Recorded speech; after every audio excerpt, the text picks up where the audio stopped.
समर्पयामि गंधद्वारा अंतराधर्षान् नित्यपुष्टान् गंधद्वारा इमे ఒకవేళ బయట గరికి తీసుకొచ్చుంటే గరికి వేయండి గరికి లేచో పుష్పంతరాయ నమః ఓం గజకర్ణకాయ నమః ఓం లంబోదరాయ నమః ఓం గణాధ్యక్షాయ నమః ఓం పాలతోం ఆగ్రహ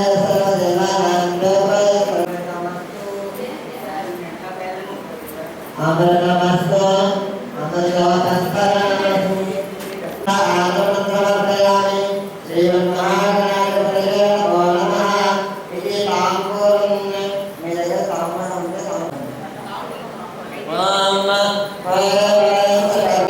उनके नमस्ते सुरंबोधराय एकदंताय विघ्नविनाशने शोधदेहि आयुर्देहि यशोदेहि श्रियं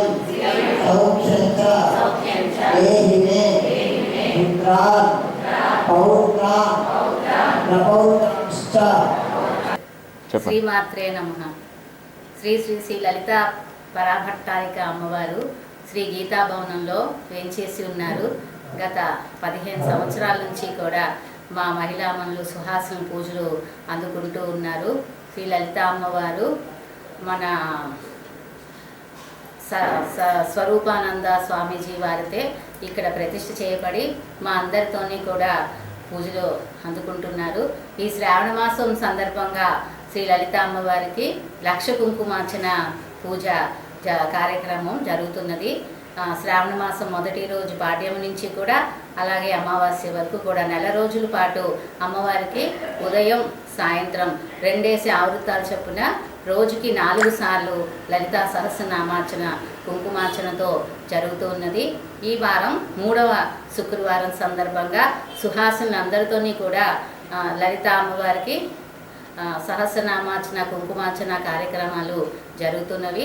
మొదటి వారం అమ్మవారికి సహస్ర పసుపు కొమ్ములతోనూ, అలాగే 2వ వారం సహస్ర గాజులతోనూ, 3వ వారం సుహాసిని పూజలు, అలాగే 4వ వారం అన్ని రకాల వివిధ రకాల పరిమళభరితమైనటువంటి పుష్పాలతో సహస్రనామార్చన కార్యక్రమాలు ఇక్కడ పూజలు జరుగుతుంది. కాబట్టి మహిళామణులందరూ కూడా సుహాసినులు అన్ని పూజల్లో పాల్గొని అమ్మవారి కృపాకటాక్షాలకి పాత్రలవుతారని కోరుకుంటున్నాం.